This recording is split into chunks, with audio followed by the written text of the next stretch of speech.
നാമം വാഴ്ത്തപ്പെടുമാറാകട്ടെ. വീണ്ടും ദൈവജനത്തിന് മുൻപാകെ നിൽക്കുവാൻ സ്വർഗത്തിലെ ദൈവം ഇടയാക്കിയത് ഓർത്ത് ഞാൻ ദൈവത്തെ സ്തുതിക്കുകയാണ്. ഞാൻ ആ പാട്ടിലിങ്ങനെ പാടിയപ്പോൾ ഓർക്കുകയായിരുന്നു, നിന്നാ കഷ്ടത പഴയ ദുഷികളെല്ലാം തീരാൻ കാലമാണ്, അല്ലേ? നമ്മൾ ഈ ലോകത്തിലെ എല്ലാ പ്രശ്നങ്ങൾക്കും തീരാനുള്ള ഒരു കാലമുണ്ട്. ആ കാലമാണ് നമ്മുടെ സന്തോഷം എന്നുള്ളത് നാം എപ്പോഴും ഓർക്കേണ്ടത് ആവശ്യമാണ്. നമ്മുടെ പ്രത്യാശ എന്ന് പറയുന്നത് സ്വർഗത്തിലാണ്. നമ്മുടെ കർത്താവ് രക്ഷിതാവായി സ്വർഗത്തിൽ നിറങ്ങി വരും. നമ്മുടെ പ്രയാസങ്ങളെല്ലാം തീരും. ഒരുങ്ങി നിന്നോർ എന്ത് ചെയ്യും?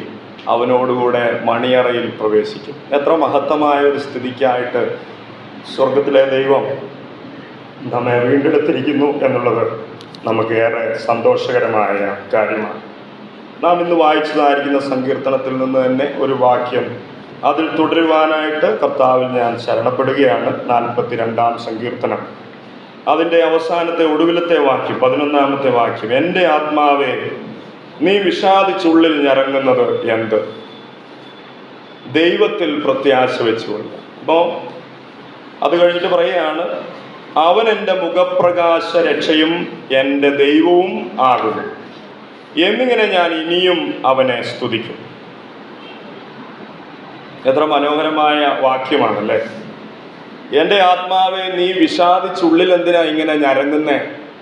എന്തിനാണ് ഇങ്ങനെ പ്രയാസപ്പെടുന്നത്?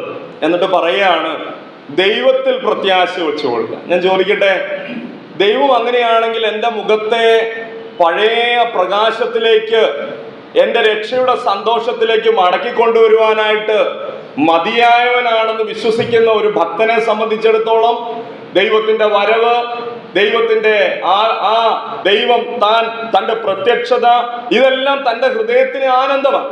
അപ്പം ഇവിടെ നമ്മൾ വായിക്കുക, ദൈവത്തിൽ പ്രത്യാശ വെച്ചുകൊള്ളുക, അവൻ എൻ്റെ മുഖപ്രകാശ രക്ഷയും എൻ്റെ ദൈവവുമാകുന്നു. വാസ്തവത്തില് ദൈവമാണോ നമ്മുടെ മുഖത്തിന്റെ പ്രകാശം? ഞാൻ ഇതിനോട് ബന്ധപ്പെട്ട ഒരു വാക്യം ഒന്ന് വായിക്കാൻ ആഗ്രഹിക്കുകയാണ്. 2 കൊരിന്ത്യർ, അതിൻ്റെ 2 കൊരിന്ത്യർ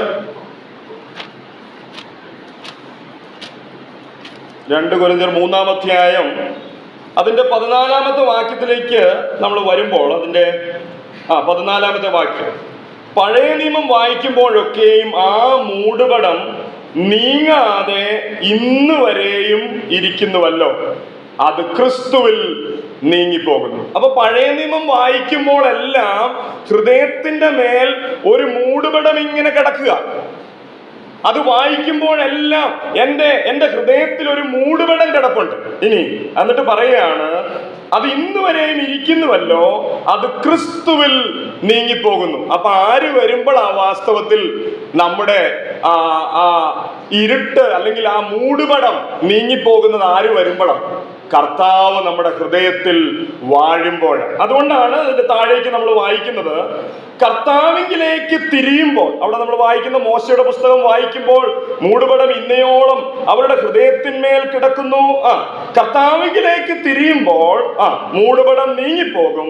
കർത്താവ് ആത്മാവാകുന്നു, കർത്താവിന്റെ ആത്മാവുള്ളിടത്ത് സ്വാതന്ത്ര്യമുണ്ട്. അങ്ങനെയാണെങ്കിൽ ദൈവത്തിലുള്ള പ്രത്യാശ, ദൈവം നമ്മുടെ ഹൃദയത്തിൽ വാഴും എന്നുള്ളതായിരിക്കുന്ന ഉറപ്പല്ലേ എൻ്റെ പ്രയാസങ്ങൾക്ക് ഒരു പരിഹാരം ഉണ്ടാകും എന്ന ഉറപ്പ്?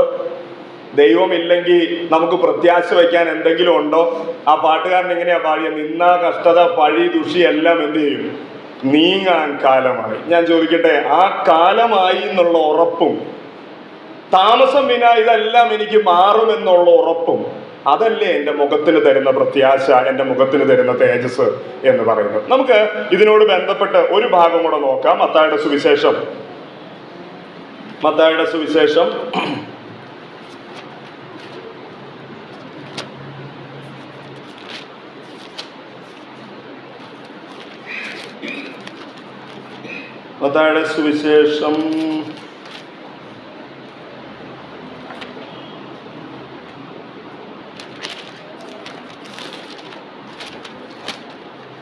അവിടെ ആ നല്ലവൻ എന്ന് പറഞ്ഞുകൊണ്ട് 19-ാം അധ്യായത്തിലേക്ക് വരാം. മത്തായിയുടെ സുവിശേഷം 19-ാം അധ്യായം അതിൻ്റെ 16 മുതലുള്ള വാക്യത്തിൽ നമ്മൾ വായിക്കുന്ന, അനന്തരം ഒരുത്തൻ വന്ന് അവനോട്, ഗുരു, നിത്യജീവനെ പ്രാപിപ്പാൻ ഞാൻ എന്ത് നന്മ ചെയ്യണം എന്ന് ചോദിച്ചതിന് അവൻ എന്നോട്, നന്മയെക്കുറിച്ച് ചോദിക്കുന്നത് എന്ത്? നല്ലവൻ ഒരുത്തനേ ഉള്ളൂ. എന്നിട്ട് താഴേക്ക് വായിക്കുന്നത്, ജീവനിൽ കിടപ്പാൻ ഇച്ഛിക്കുന്നു എങ്കിൽ കൽപ്പനകളെ പ്രമാണിക്കുക എന്ന് അവനോട് പറഞ്ഞു. അപ്പൊ കർത്താവിന്റെ അടുക്കലേക്ക് ഇവൻ വരിക. ഇവൻ പറയുന്നൊരു കാര്യം ഇതാണ്, നിത്യജീവനെ പ്രാപിപ്പാൻ ഇനി ഞാൻ എന്ത് നന്മ ചെയ്യണമെന്ന് ചോദിച്ചു. അപ്പം നിത്യജീവൻ ഇതുവരെയും കിട്ടിയിട്ടില്ല എന്നുള്ള കാര്യം തനിക്ക് ഉറപ്പായി. നിത്യജീവൻ പ്രാപിക്കാൻ ഇനി എന്താ നന്മയും കൂടെ ചെയ്യേണ്ടത്. അപ്പൊ കർത്താവ് താഴോട്ട് പറയുക, ജീവനിൽ കിടപ്പാൻ ഇച്ഛിക്കുന്നു എങ്കിൽ കൽപ്പനകളെ പ്രമാണിക്കാം. അതിനുശേഷം നമ്മൾ വായിക്കുന്നത്, ഉടനെ അവൻ ചോദിക്കുക, ഏവ. അപ്പം ഏവ, എന്താണ് ഇനി കൽപ്പനകളെ പ്രമാണിക്കേണ്ടത്? എന്നിട്ട് പറയുകയാണ്, കർത്താവ് ഉടനെ കൽപ്പനകൾ എക്സ്പ്ലെയിൻ ചെയ്യുക. അടുത്തത് എന്താ? കൊല ചെയ്യരുത്, വ്യഭിചാരം ചെയ്യരുത്, മോഷ്ടിക്കരുത്, കള്ളസാക്ഷ്യം പറയരുത്, അപ്പനെ അമ്മയും ബഹുമാനിക്കുക, കൂട്ടുകാരനെ നിന്നെ പോലെ തന്നെ സ്നേഹിക്കുക എന്നിവ തന്നെ എന്ന് പറഞ്ഞു. ഓക്കെ, അടുത്തത് എന്താ യൗവനക്കാരൻ പറയുന്നത് നോക്കിയേ. യൗവനക്കാരൻ അവനോട്, ഇവയൊക്കെ ഞാൻ പ്രമാണിച്ച് പോരുന്നു. എന്നിട്ട് അടുത്തത്, ഇനി കുറവുള്ളത് എന്തെന്ന് പറഞ്ഞു. അപ്പൊ ഇവന്റെ പ്രശ്നം എന്താ? ഇവനെല്ലാം ചെറുപ്പം മുതൽ എന്ത് ചെയ്തു പോരുക? പ്രമാണിച്ച് പോരുക. പക്ഷെ പുള്ളിക്കൊരു കുറവുണ്ട്, അതവിടെ വ്യക്തമല്ലേ? അത് ചെറുപ്പം മുതൽ പ്രമാണിച്ച് പോരുക. കർത്താവ് പറഞ്ഞ കൽപ്പനകളെല്ലാം ഞാൻ ചെയ്തു പോരുകയാണ്. പക്ഷെ പുള്ളിക്കൊരു കുറവുണ്ട്. അതുകൊണ്ടാ ഇനി എന്താ കുറവായിട്ട് ഉള്ളതെന്ന് ചോദിച്ചേ. ഞാൻ ചോദിക്കട്ടെ, മോശയുടെ മൂടുപടം ന്യായപ്രമാണം വായിക്കുമ്പോഴെല്ലാം ഇത് തന്നെയല്ലേ പ്രശ്നം? ഞാൻ ഇതുവരെയും എത്തേണ്ടവനിലേക്ക് എത്തിയിട്ടില്ല. എന്റെ പ്രത്യാശ ഇതുവരെ സ്വർഗീയമായിട്ടില്ല. ഞാൻ ഭൂമിയിൽ ജീവിക്കുമ്പോൾ ഞാൻ മര്യാദയായി ജീവിക്കുന്നുണ്ട്. പക്ഷേ എന്റെ പ്രത്യാശയ്ക്കൊരു ഉറപ്പ് എന്ന് പറഞ്ഞാൽ നാളെ എന്തോ കിട്ടും എന്ന ഉറപ്പിലേക്ക് വരാനൊന്നും ഞാൻ എന്ത് ചെയ്തിട്ടില്ല. വാസ്തവത്തിൽ എന്താ ആ ചെയ്ത്? കർത്താവ് തന്നെ അവിടെ പറയുന്നുണ്ട്. താഴേക്ക് നമ്മൾ വായിക്കുമ്പോൾ എന്താ വായിക്കുന്നത്? സൽഗുണപൂർണനാകുവാൻ ഇച്ഛിക്കുന്നു എങ്കിൽ നീ ചെന്ന് നിനക്കുള്ളത് വിറ്റ് ദരിദ്രർക്ക് കൊടുക്കാം, എന്നാൽ സ്വർഗത്തിൽ നിനക്ക് നിക്ഷേപം ഉണ്ടാകും. പിന്നെ വന്ന് എന്നെ അനുഗമിക്ക എന്ന് പറഞ്ഞു. അടുത്തത് ശ്രദ്ധിക്കുക. യൗവനക്കാരൻ വളരെ സമ്പത്തുള്ളവനാകയാൽ ഈ വചനം കേട്ടിട്ട് ദുഃഖിച്ച് പോയി കളഞ്ഞു. എൻ്റെ ചോദ്യം, മുഖപ്രകാശം എന്തിയെ? കർത്താവിന്റെ അടുക്കൽ വന്നപ്പോൾ ഈ മനുഷ്യൻ പറയുന്നത്, ഞാൻ ചെറുപ്പം മുതൽ എങ്ങനെയായിരിക്കും പറഞ്ഞിട്ടുണ്ടാവുക? ചിരിച്ചോണ്ട്. ഞാൻ ചെറുപ്പം മുതൽ കർത്താവ് പറഞ്ഞ ഈ കൽപ്പനകളെല്ലാം ഞാൻ ചെറുപ്പം മുതൽ പ്രമാണിച്ചു പോരുക. ചിരിച്ചോണ്ടല്ലേ പറഞ്ഞത്? എന്നിട്ട് ചോദിച്ചു, ഇനി കുറവായിട്ട് എന്തെങ്കിലും ഉണ്ടോ? ഇനി അതും കൂടെ ചെയ്തിട്ട് എനിക്ക് എന്തോ ചെയ്യണം, എന്തോ പ്രാപിക്കണം? നിത്യജീവനിൽ പ്രവേശിക്കണം. കർത്താവ് പറഞ്ഞു, നിനക്കുള്ളതെല്ലാം വിറ്റ് ദരിദ്രർക്ക് കൊടുത്തിട്ട് പിന്നെ വന്ന് എന്ത് ചെയ്യണം? എന്നെ അനുഗമിക്കണം. ഞാൻ ചോദിക്കട്ടെ, അവിടെ നമ്മൾ വായിക്കുന്നവൻ ദുഃഖിച്ച്. ഞാൻ ചോദിക്കട്ടെ, മുഖം എന്തിയെ? പ്രകാശം എവിടെ പോയി? അപ്പൊ അങ്ങനെയാണെങ്കിൽ നമ്മുടെ പ്രകാശം ഇന്നും എവിടെയായിരിക്കുന്നേ? ദൈവത്തിലുള്ള പ്രത്യാശയിലാണോ അതോ നമ്മുടെ സമ്പത്തിലാണോ? ഇവിടെ ഈ സഹോദരന്റെ, ഈ യൗവനക്കാരന്റെ മുഖത്തിന്റെ പ്രകാശം ഏതിലായിരുന്നിരുന്നേ? പുള്ളി പ്രമാണിക്കുന്ന കൽപ്പനയിലും പുള്ളിയുടെ സമ്പത്തിലുമാണ്. ആണ്. അത് പോയതോടുകൂടി എന്ത് പോയി? ഡൈനാമോ നിന്നു, ലൈറ്റും പോയി. ഇപ്പം മുഖം കണ്ട എങ്ങനെ ഇരിക്കുന്നു? ഒരു വിരൂപനെ പോലെ ഇരിക്കുന്നു. ഞാൻ ചോദിക്കട്ടെ, നമ്മുടെ പ്രത്യാശ അല്ലെങ്കിൽ നമ്മുടെ തേജസ് ഏതിലാണ്? അവിടെ നമ്മൾ വായിച്ചു, കർത്താവ് ഇങ്കിലേക്ക് തിരിയുമ്പോൾ വാസ്തവത്തിൽ നമ്മുടെ പ്രത്യാശ ആരായിരിക്കണം? കർത്താവായിരിക്കണം. ഇവിടെ കർത്താവ് ഒരിടത്ത് പറയുന്നുണ്ട്, നിങ്ങളെ സ്നേഹിക്കുന്നവരെ. നമ്മൾ 5-ാമത്തെ ഗിരിപ്രഭാഷണത്തിലേക്ക് വരുമ്പോൾ കർത്താവ് പറയുന്ന വാക്കുകളെ ഒന്ന് ശ്രദ്ധിക്കാം. കർത്താവ് അതിന്റെ 5:43 ഇങ്ങനെയാ വായിക്കുന്നത്, കൂട്ടുകാരനെ സ്നേഹിക്കുക എന്നും ശത്രുവിനെ പകയ്ക്ക എന്നും അരുളി ചെയ്തത് നിങ്ങൾ കേട്ടിട്ടുണ്ടല്ലോ. ഞാനോ നിങ്ങളോട് പറയുന്നത്, നിങ്ങളുടെ ശത്രുക്കളെ സ്നേഹിപ്പിൻ, നിങ്ങളെ ഉപദ്രവിക്കുന്നവർക്ക് വേണ്ടി പ്രാർത്ഥിപ്പിൻ. എന്നിട്ട് 46 വാക്യത്തിലേക്ക് വരുമ്പോൾ അതിന്റെ 45 വായിക്കാം. സ്വർഗസ്ഥനായ നിങ്ങളുടെ പിതാവിന് പുത്രന്മാരായി തീരേണ്ടതുണ്ട്. നമുക്കറിയാം, നമ്മൾ സ്വർഗരാജ്യത്തിന്റെ പുത്രന്മാരാണ്. കർത്താവിലേക്ക് തിരിഞ്ഞവരെല്ലാവരും കർത്താവിന്റെ മക്കളാണ്. ആ മക്കള് ആരാണ്? ദൈവത്തിന്റെ പുത്രന്മാരാണ്. അപ്പൊ സ്വർഗീയ പിതാവിന് പുത്രന്മാരായി തീരേണ്ടതിന് അവരുടെ തേജസ് ആരായിരിക്കും? എപ്പോഴും സ്വർഗീയ പിതാവിന്റെ പുത്രന്മാരായിരിക്കുന്ന നമ്മുടെ തേജസ് എന്ന് പറയുന്നത് ആരായിരിക്കും? സ്വർഗീയ പിതാവായിരിക്കും. അഥവാ തന്റെ പുത്രൻ ഹൃദയത്തിൽ നിറയുന്നതാണ് വാസ്തവത്തിൽ നമ്മുടെ തേജസ് എന്ന് പറയുന്നത്. അതുകൊണ്ട് തന്നെ പുത്രന്മാരായി തീരേണ്ടതിന് അവൻ ദുഷ്ടന്മാരുടെ മേലും നല്ലവരുടെ മേലും എന്ത് ചെയ്യുന്നു? തന്റെ സൂര്യനെ ഉദിപ്പിക്കുകയും നീതിമാന്മാരുടെ മേലും നീതി കെട്ടവരുടെ മേലും മഴ പെയ്യിപ്പിക്കുകയും ചെയ്യുന്നുവല്ലോ. നിങ്ങളെ സ്നേഹിക്കുന്നവരെ സ്നേഹിച്ചാൽ നിങ്ങൾക്ക് എന്ത് പ്രതിഫലം? അപ്പൊ ഇവിടുത്തെ വിഷയം എന്താ?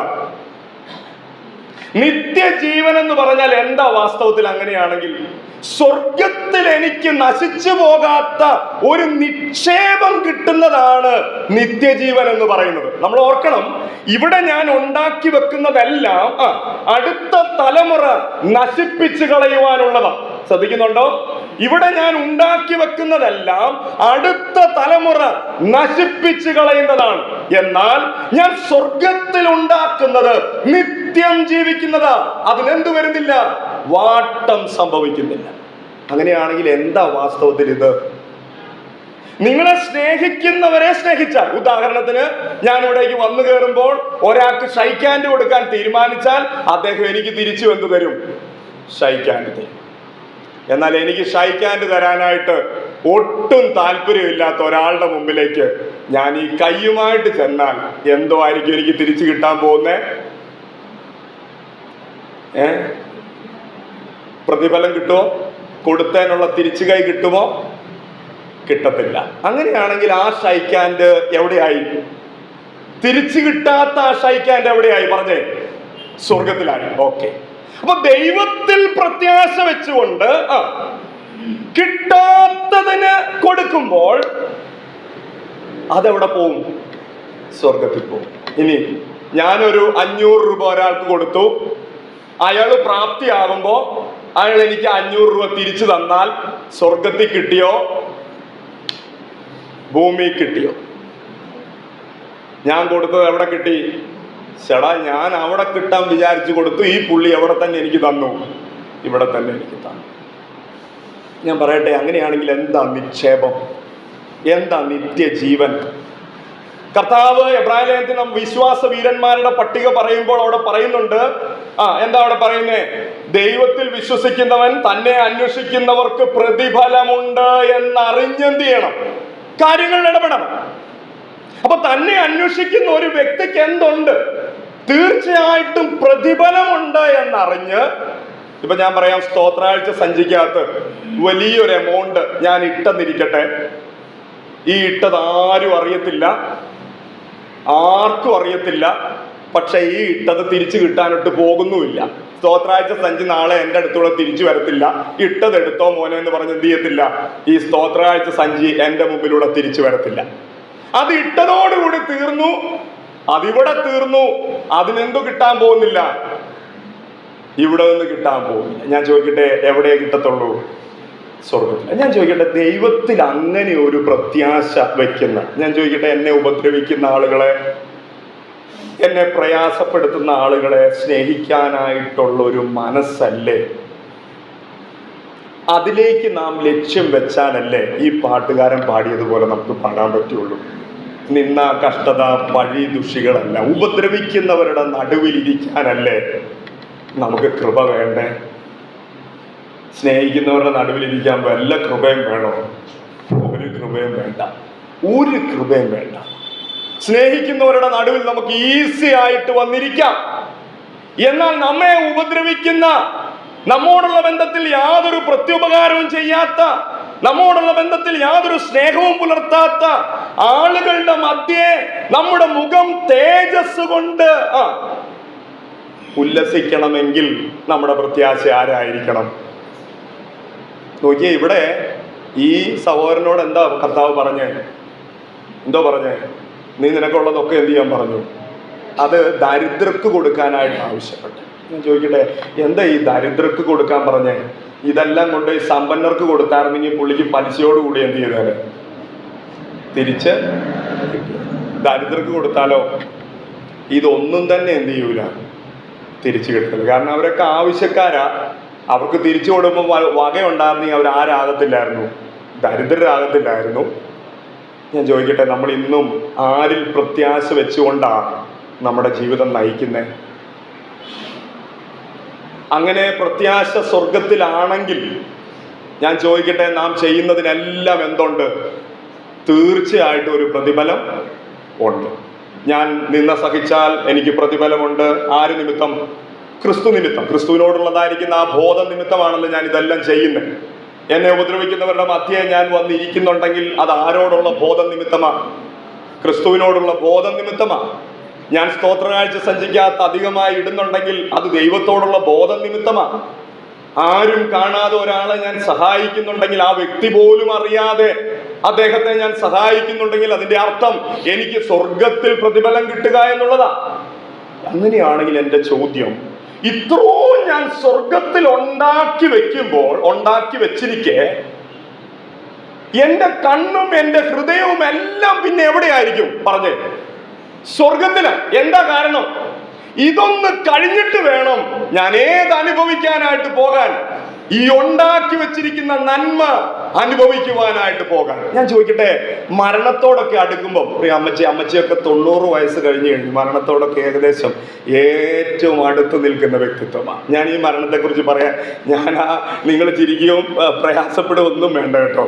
ഈ മരണമെന്ന് പറയുന്നത് നമുക്ക് എല്ലാവർക്കും ഉള്ളതാണ്. നാളെ ഞാനും ഈ ലോകത്ത് നിന്ന് എന്ത് ചെയ്യും? എന്നാൽ ഈ 90 ആകുമ്പോൾ നമുക്ക് വേറൊരു കാര്യമുണ്ട്. നമുക്ക് തന്നെ ഉറപ്പിച്ചിരിക്കാം എന്താണ്? മരിക്കാനായിട്ടുള്ളത്. ഞാൻ ചോദിക്കട്ടെ, ആ മരണത്തോട് ഏറ്റവും അടുക്കുമ്പോൾ എന്റെ പ്രാണനാഥനെ കാണാറായി എന്ന് ഹൃദയം കൊണ്ടൊന്ന് സമ്മതിച്ച് അതിലേക്കൊന്ന് സന്തോഷത്തോടെ പ്രവേശിക്കാൻ എനിക്ക് കഴിയുന്നില്ലെങ്കിൽ അതെന്താ എന്നോട് പറയുന്നേ? ഞാൻ എവിടെ സ്വരൂപിച്ചിട്ടില്ല നിക്ഷേപം? സ്വർഗത്തിൽ സ്വരൂപിച്ചിട്ടില്ല. അതെന്റെ ഹൃദയത്തോട് പറയുക, അവിടെ നിനക്കൊന്നുമില്ല. ഞാൻ ചോദിക്കട്ടെ, അവിടെ എനിക്ക് എന്തെങ്കിലും ഉണ്ടെങ്കിൽ എനിക്ക് അങ്ങോട്ട് പോകാൻ ഭാരമുണ്ടാകുമോ? എന്നോടൊരു കഴിഞ്ഞ ദിവസം ഒരു സഹോദരൻ എന്നോട് പറയാനിടയായി, ഷൈജു, പ്രശ്നം വേറെ ഒന്നുമല്ല, മരിക്കാനൊന്നും ബുദ്ധിമുട്ടില്ല, പക്ഷെ എനിക്കൊരു പ്രശ്നമുണ്ട്. എന്നോട് കെട്ടപ്പെട്ട് നിൽക്കുന്ന ഒത്തിരി ബന്ധങ്ങൾ എനിക്കുണ്ട്. എന്നെ ചേർന്ന് നിൽക്കുന്ന എന്റെ മക്കൾ എന്റെ ഒരു കെട്ടുപാടാ. എന്നോട് ചേർന്ന് നിൽക്കുന്ന എന്റെ അപ്പനും അമ്മയും ഒരു കെട്ടുപാടാ. എന്നോട് ചേർന്ന് നിൽക്കുന്ന ഭാര്യ എന്റെ ഒരു കെട്ടുപാടാ. അവരെ വിട്ട് പോകുകയാണെന്ന് അറിയുമ്പോൾ ഉണ്ടാകുന്ന ഒരു ഭാരം, അത് സ്വാഭാവികമല്ലേ? അങ്ങനെ ഒരു ഭാരം പിരിയുമ്പോൾ നമുക്കുണ്ടാകും. പക്ഷെ ഞാൻ ചോദിക്കട്ടെ, ഇവരെ എല്ലാവരേക്കാൾ ഉപരി ഞാൻ സ്നേഹിക്കുന്നത് എന്റെ പ്രാണനാഥനെയാണെങ്കിൽ, ആ പ്രാണനാഥൻ എന്റെ മക്കൾക്ക് വേണ്ടതെല്ലാം ചെയ്തു കൊടുക്കുമെന്ന് എനിക്ക് ഉറപ്പുണ്ടെങ്കിൽ, അവർക്ക് വേണ്ടിയുള്ളതെല്ലാം ഞാൻ സ്വർഗത്തിൽ നിക്ഷേപിച്ചിട്ടുണ്ടെങ്കിൽ, എന്റെ ചോദ്യം, എനിക്ക് മരിക്കാൻ പേടിയുണ്ടാകുമോ? കർത്താവ് ഗെത്സമന തോട്ടത്തിൽ താൻ പ്രാർത്ഥിച്ച ശേഷം എഴുന്നേൽപ്പിൻ നാം പോക എന്ന് പറയുന്ന ആ ഗൗരവം ഞാനൊന്ന് ശ്രദ്ധിക്കാനായിട്ടിടയായി. തൻ്റെ ശിഷ്യന്മാരായിരിക്കുന്ന പ്രിയപ്പെട്ടവര് താൻ അനുഭവിക്കുവാൻ പോകുന്ന ക്രൂശ് മരണത്തിന്റെ വേദന അറിയാത്തത് കൊണ്ട് തന്നെ ആ വേദന സംബന്ധിച്ച് അവരെ ഒന്നും ചിന്തിച്ചില്ല. അവരെല്ലാവരും കിടന്നുറങ്ങി. കർത്താവ് ആദ്യത്തെ പ്രാവശ്യം ചെന്നിട്ട് പറഞ്ഞു, പത്രോസേ, ശിഷ്യന്മാരെ വിളിച്ചിട്ട് പറഞ്ഞു, ഇനി ഉണർന്നിരിക്ക്, പരീക്ഷ മുമ്പിലുണ്ട്, നിങ്ങൾ ഉണർന്നിരിക്കണം. ജഡം ബലഹീനമാണ്, ആത്മാവ് ഒരുക്കമുള്ളതാണ്, നിങ്ങൾ ഉണർന്നിരുന്ന് പ്രാർത്ഥിക്കണം എന്നവരോട് പറഞ്ഞു. അവർ പിന്നെയും കണ്ണിന് ഭാരമേറുകയാൽ ഉറങ്ങി എന്നാണ് നമ്മൾ വായിക്കുന്നത്. മൂന്നാമത്തെ പ്രാവശ്യം കർത്താവ് എന്ന് പറയുന്ന വാക്കാണ്, എഴുന്നേൽപ്പിൻ നാം പോകാം. ഞാൻ ചോദിക്കട്ടെ, വാസ്തവത്തിൽ ആ ക്രൂശിലേക്കുള്ള നീക്കം ആരിലുള്ള പ്രത്യാശയാണ്? നമ്മുടെ ജീവിതത്തിലെ ഏതെല്ലാം ബന്ധങ്ങളെക്കാട്ടിലും ഉപരിയായി എൻ്റെ ദൈവത്തോടുള്ള ബന്ധമാണ് എനിക്ക് വലുതെന്നുണ്ടെങ്കിൽ, ഞാൻ ചോദിക്കട്ടെ, യാതൊരു ബന്ധവും എന്നിൽ നിന്ന് വിട്ടുപോകുന്നത് എൻ്റെ ഒരു പ്രശ്നമായിരിക്കുകയില്ല. വളരെ സ്നേഹത്തോടെ ഞാൻ ഓർപ്പിക്കട്ടെ, മൂടുപടം നീങ്ങിയ മുഖത്ത് കർത്താവിന്റെ തേജസ് എന്ത് ചെയ്യണം? തേജസ്സിന്മേൽ തേജസ്സായിട്ട് പ്രതിബിംബിക്കപ്പെടുവാൻ ഇടയായിട്ട് തീരണം. നമുക്ക് ആ ഉറപ്പുണ്ടോ? നമ്മളെ ഈ ഉറപ്പ് കണ്ടിട്ടല്ലേ ലോകം പറയണ്ടേ ഇവർക്കൊരു വലിയ പ്രത്യാശ ഉണ്ട്?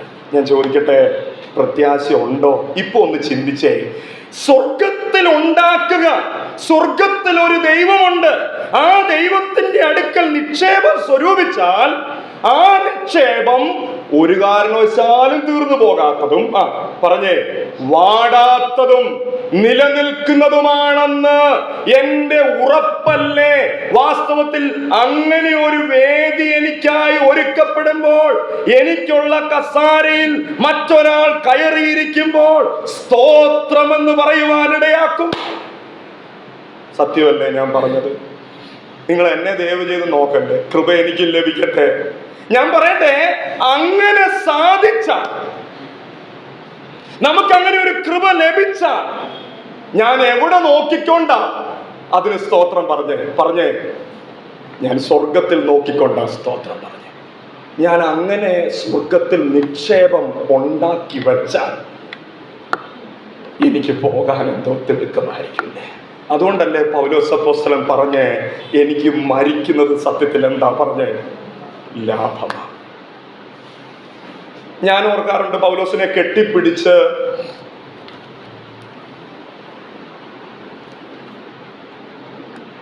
തൻ്റെ യാത്രയോട് ബന്ധപ്പെട്ട് യെരുശലേമിലേക്ക് താൻ പാനീയാഗമായി ആകുവാൻ, ഒഴിക്കപ്പെടുവാനായിട്ട് താൻ യാത്രയാകുക, ആ വിഷയം സംബന്ധിച്ച് തനിക്ക് നല്ല ഉറപ്പുണ്ടായിരുന്നു. തൻ്റെ ലക്ഷ്യമെന്ന് പറഞ്ഞാൽ, ഞാൻ ഓർക്കണം, ഞാൻ പറയുമ്പോൾ നിങ്ങൾ വളരെ ശ്രദ്ധിക്കണം, തൻ്റെ ലക്ഷ്യമെന്ന് പറഞ്ഞാൽ നല്ലൊരു അടിസ്ഥാനം എനിക്കിടണം. കാരണം താൻ ഇടുന്ന അടിസ്ഥാനത്തിന്റെ മേൽ വലിയൊരു ഗോപുരം പണിയപ്പെടാൻ പോകുവാന്ന് തനിക്ക് വ്യക്തമായ ബോധ്യമുണ്ടാകും. എന്താണ് ആ ഗോപുരം? റോമാലയത്തിൽ നമ്മൾ വായിക്കുന്നത് പോലെ ജാതികളുടെ പൂർണ്ണ സംഖ്യ തികയോളം ഇസ്രായേലിന്റെ അംശമായിട്ട് എന്തോ സംഭവിച്ചിരിക്കുക, ഭ്രംശം സംഭവിച്ചിരിക്കുക. അങ്ങനെയാണെങ്കിൽ ഞാനടക്കമുള്ള, എൻ്റെ മക്കളടക്കമുള്ള എൻ്റെ അവസാനത്തെ കുഞ്ഞ് എത്രയാണോ അത് തമ്പുരാൻ തരുന്നിടം വരെ, ആ കുഞ്ഞ് വരെയുള്ളവർ പറഞ്ഞേ ഉറപ്പാക്കപ്പെടുന്നിടം വരെ, രക്ഷയിലേക്ക് വരുന്നിടം വരെ, ഒരു വിധേന കർത്താവ് ആയുസ് അവർക്ക് കൊടുത്താൽ ആ സംഖ്യയും കൂടെ തികഞ്ഞിട്ട് വേണം പറഞ്ഞേ ഈ ഗോപുരത്തിന്റെ പണി പൂർത്തിയാക്കാൻ.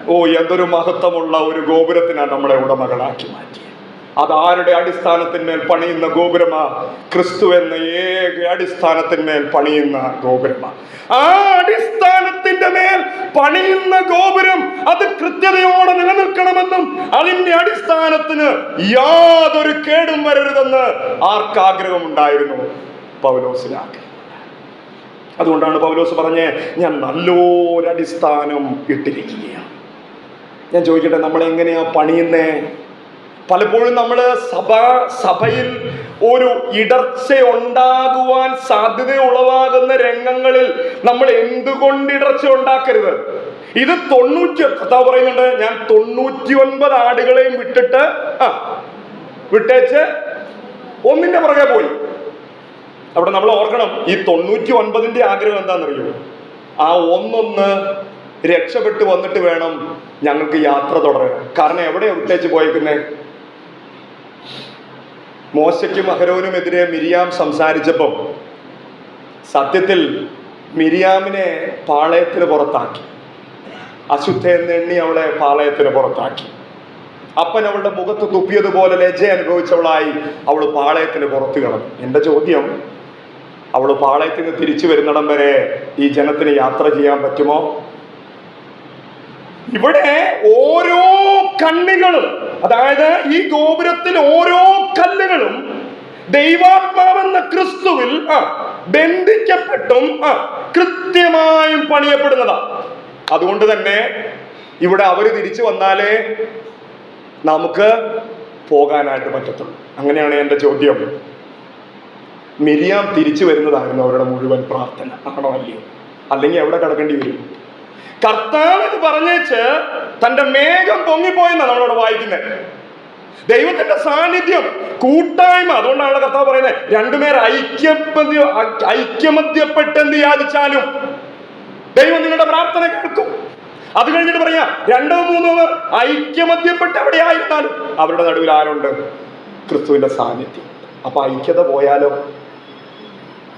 നമ്മൾ ഓർക്കണ്ടേ, ഞാന് ഈ 7 മക്കളുള്ളത് കൊണ്ട് തന്നെ ഒരാളോട് സൈക്കിൾ എടുത്തോളാൻ പറഞ്ഞാൽ, അങ്ങാടി പൊക്കോളാൻ പറഞ്ഞാൽ, സാധനം മേടിക്കാൻ പറഞ്ഞാൽ മറ്റവന്റെ കുശുമ്പ് ആരംഭിക്കും.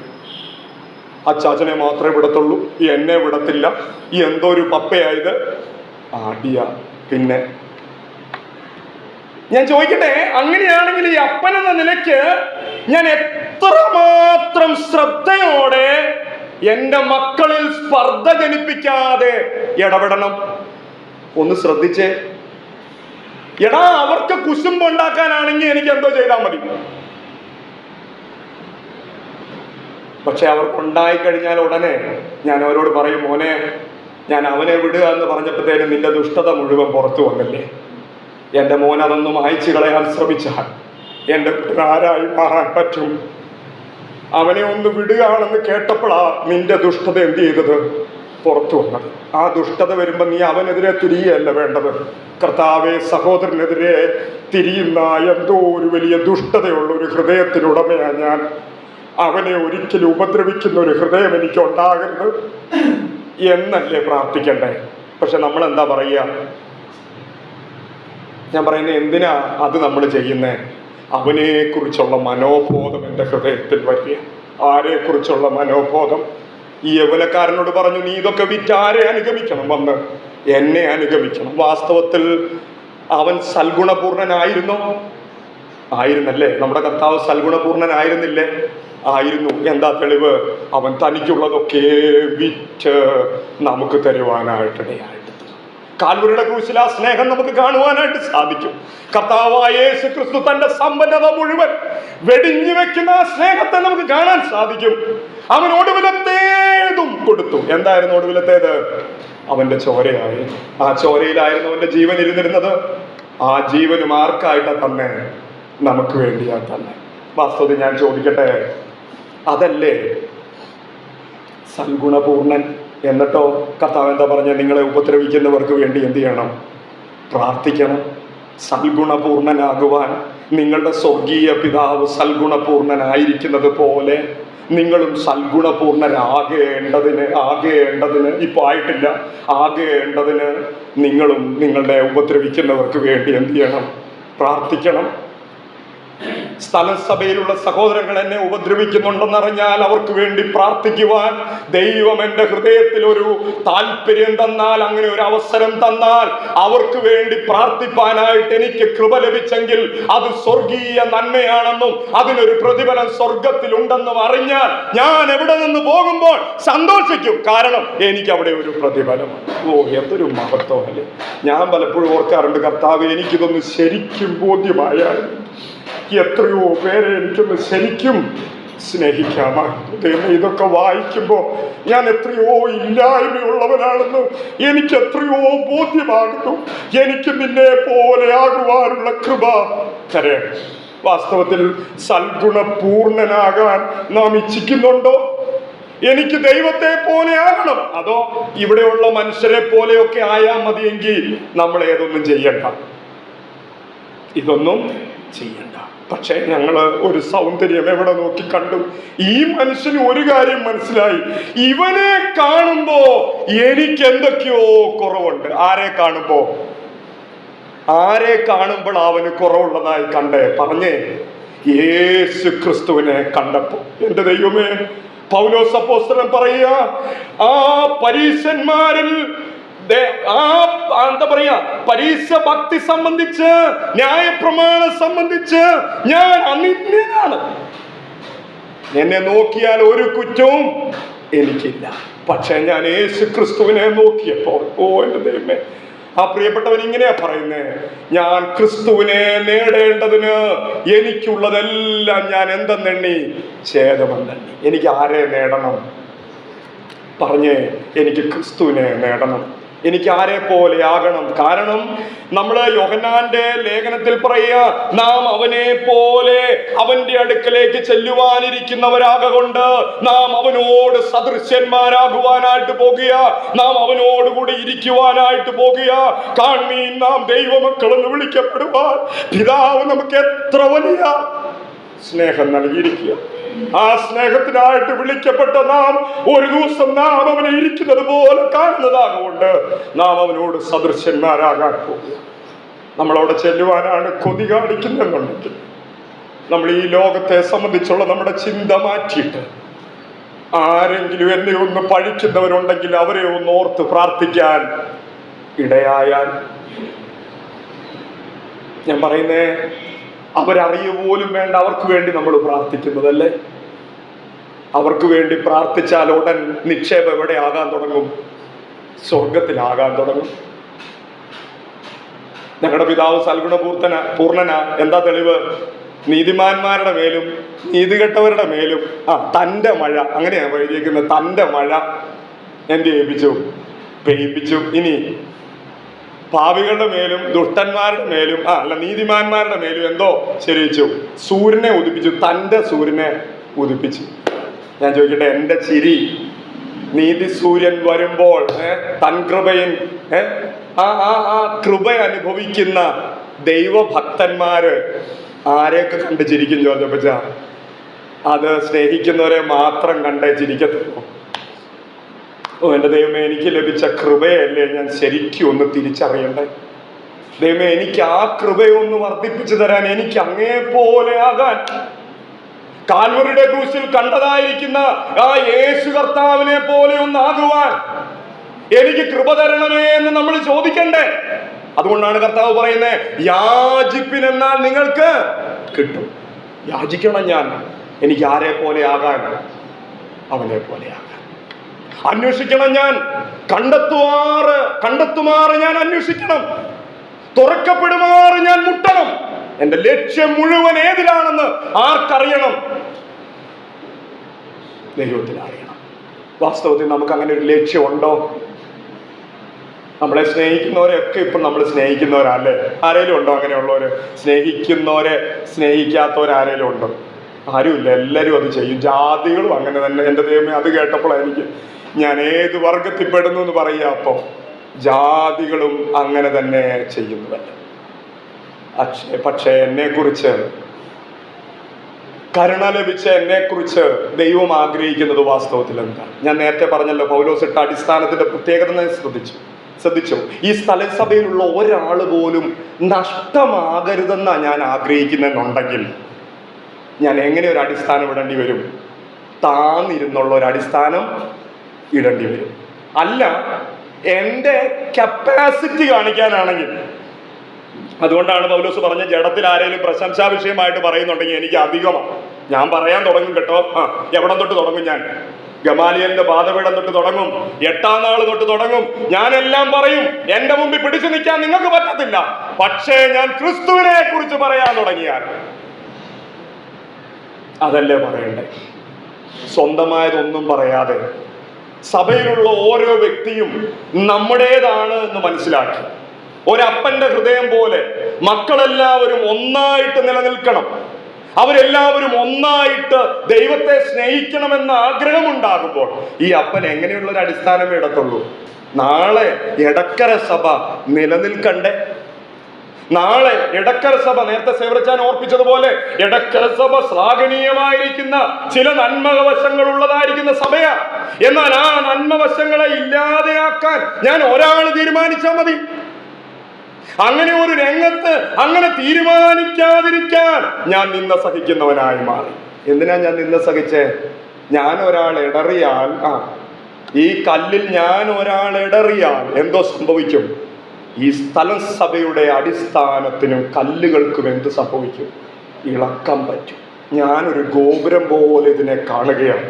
എനിക്ക് മീതെ പണിയപ്പെടുന്ന ഒരു സഭയായിട്ട് ഇതിനെ കാണുകയാണ്. എനിക്ക് മീതെ ചില കല്ലുകൾ വെക്കുവാനായിട്ടുണ്ട്. അത് തൂക്കുകട്ട വെച്ച് ക്രമത്തിൽ പിടിച്ചുകൊണ്ട് കട്ടയുടെ അടിസ്ഥാനത്തിൽ അത് പണിതില്ലെങ്കിൽ മീതെ ഇരിക്കുന്ന കട്ട എന്ത് ചെയ്യും? ഞാൻ ചോദിക്കട്ടെ, ദൈവം നമ്മുടെ മേൽ തൂക്കുകട്ട പിടിക്കുവാനായിട്ട് ആഗ്രഹിക്കുമ്പോൾ നമ്മൾ അതിന് വഴങ്ങിക്കൊടുത്താണ് തീർച്ചയായിട്ടും ഒരു തലമുറയെ നമുക്ക് എന്ത് ചെയ്യാൻ പറ്റും? പണിതെടുക്കാനായിട്ട് സാധിക്കും. ഞാൻ ചോദിക്കട്ടെ, ഉപദ്രവിക്കുന്നവർക്ക് വേണ്ടി പ്രാർത്ഥിക്കുക. നേരത്തെ നമ്മൾ ഓർത്തതുപോലെ എല്ലാം പോകുകയാണെന്ന് കാണുമ്പോൾ, എനിക്കുള്ളതെല്ലാം നഷ്ടമാകുകയാണെന്ന് കാണുമ്പോൾ, എൻ്റെ തേജസ് ഇല്ലാതെയാകുന്നുണ്ടെങ്കിൽ ഓർത്തോളുക, പ്രശ്നങ്ങൾ വരുമ്പോൾ എൻ്റെ തേജസ് ഇല്ലാതെയാകുന്നുണ്ടെങ്കിൽ എൻ്റെ പ്രത്യാശ ആരിലല്ല? പറഞ്ഞേ, ഉറപ്പിക്കുക, എൻ്റെ പ്രത്യാശ ആരിലല്ല? ദൈവത്തിലല്ല. എൻ്റെ പ്രത്യാശ ദൈവത്തിലാണെങ്കിൽ എന്തെല്ലാം പ്രശ്നം ഈ ലോകത്തിൽ വന്നാലും എൻ്റെ തേജസ്സിന് എന്തോ വരത്തില്ല. പറഞ്ഞേ, എന്താ അവിടെ എഴുതിയിരിക്കുന്ന ആ വാക്യം വായിച്ചിട്ട് ഞാൻ നിർത്താനായിട്ട് ആഗ്രഹിക്കുക. കൊരിന്ത്യർ ലേഖനത്തിൽ നാം വായിച്ച ആ ഭാഗം ഒന്നുകൂടെ വായിക്കാം. മൂടുപടം നീങ്ങിയ മുഖത്ത്, മൂടുപടം നീങ്ങിയോ? നമ്മുടെ മുഖത്ത് ഹൃദയത്തിൽ നിന്ന് നീങ്ങിയവരാണെങ്കിൽ കർത്താവ് നമ്മുടെ ഉള്ളിൽ പ്രവേശിച്ചു. കർത്താവിൻ്റെ ആത്മാവ് ഇന്ന് നമ്മുടെ ഹൃദയങ്ങളിൽ ഉണ്ട്. അവനാണ് നമ്മുടെ മുഖപ്രകാശ രക്ഷ. അതെന്താന്ന് നോക്കിയേ, താഴേക്ക് വായിച്ചേ. 2 കൊരിന്ത്യർ 3-ാം അധ്യായം, അവിടെ നമ്മൾ 15 മുതലുള്ള വാക്യത്തിൽ വായിക്കുന്നത്, മോശയുടെ പുസ്തകം വായിക്കുമ്പോൾ, മൂടുപടം ഇന്നയോളം അവരുടെ ഹൃദയത്തിന്മേൽ കിടക്കുന്നു, കർത്താവിലേക്ക് തിരിയുമ്പോൾ മൂടുപടം നീങ്ങിപ്പോകും. അടുത്തത്, കർത്താവ് ആത്മാവാകുന്നു. അടുത്തത്, കർത്താവിന്റെ ആത്മാവ് ഉള്ളിടത്ത് എവിടാ കർത്താവിന്റെ ആത്മാവിരിക്കുന്നേ? പറഞ്ഞേ, നമ്മുടെ ഹൃദയത്തിലാണ് കർത്താവിന്റെ ആത്മാവിരിക്കുന്നത്. അവിടെ സ്വാതന്ത്ര്യമുണ്ട്. ആരെല്ലാം എന്തെല്ലാം എനിക്കെതിരെ പ്രതികരിച്ചാലും ആ പ്രതികരിക്കുന്നവർക്ക് വേണ്ടി പ്രാർത്ഥിക്കത്തക്ക നിലയിൽ കെട്ടുപാടുകളിലായി പോകാത്ത ഒരു സ്വാതന്ത്ര്യം എൻ്റെ ഹൃദയത്തിൽ ആര് നൽകിയിരിക്കുക? ക്രിസ്തു നൽകി. എന്നിട്ട് പറയാണ്, സ്വാതന്ത്ര്യമുണ്ട്. എന്നാൽ മൂടുപടം നീങ്ങിയ മുഖത്ത്, ഓ സ്തോത്രം, കർത്താവിന്റെ തേജസ്സിനെ കണ്ണാടി പോലെ പ്രതിബിംബിക്കുന്നവരായി നാം എല്ലാവരും ആത്മാവാകുന്ന കർത്താവിന്റെ ദാനമായി തേജസ്സിന്മേൽ തേജസ് പ്രാപിപ്പാൻ അതേ പ്രതിമയായി രൂപാന്തരം. അദൃശ്യനായ ദൈവത്തിന്റെ പ്രതിമയായിരുന്നു ആര്? കർത്താവായ യേശു ക്രിസ്തു. നാമും അങ്ങനെ തന്നെയാണ്. അദൃശ്യനായ ദൈവത്തിൻ്റെ പ്രതിമയാണ്. അപ്പോൾ നാമും ആ സൽഗുണപൂർണന്റെ, ആ സ്വർഗീയ പിതാവിൻ്റെ മക്കളാണെങ്കിൽ നമുക്ക് ലോകത്തിൽ എന്തെല്ലാം പ്രശ്നങ്ങൾ വരുമ്പോഴാണ്, കഷ്ടതയാ വാസ്തവത്തിൽ നമുക്ക് പ്രതിഫലം കിട്ടാൻ ഉറപ്പുള്ള ഒരവസ്ഥ വന്നു എന്ന് നമ്മളെ ബോധ്യമാക്കും. എനിക്കെതിരെ ഒരാൾ എഴുന്നേറ്റ് കിട്ടിയാൽ ഞാൻ ഭാഗ്യവാനാണെന്ന് എണ്ണി തുടങ്ങും. എന്താ കാരണം? അവന് ശയിക്കാൻ എത്രയാഴ്ച കൊടുക്കുന്നു, അതിൻ്റെ എല്ലാം പ്രതിഫലം എവിടെയാകും? പറഞ്ഞ് സ്വർഗത്തിലാകും. വാസ്തവത്തിൽ അങ്ങനെ ഒന്ന് കൊടുക്കാൻ, അങ്ങനെ ഒന്ന് സ്നേഹിക്കാൻ. ദൈവമേ, ഞാനിത് പറയുമ്പോൾ ഞാനും അതേ, നിങ്ങൾ എല്ലാ പ്രസംഗിക്കുന്നവനും ഇരിക്കുന്നവനും എല്ലാം ഒരു സ്റ്റേജിലാണ്.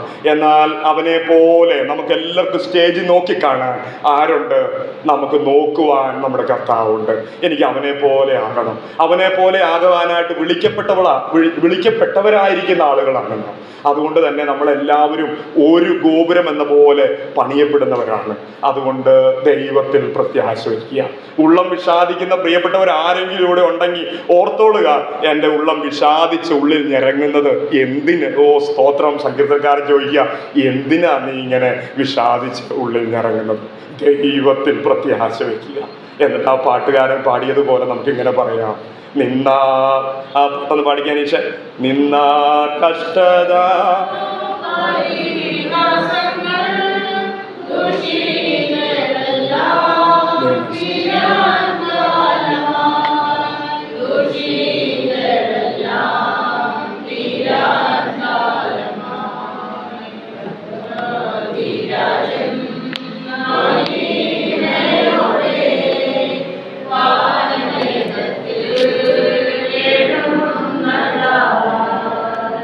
ദൈവനാമം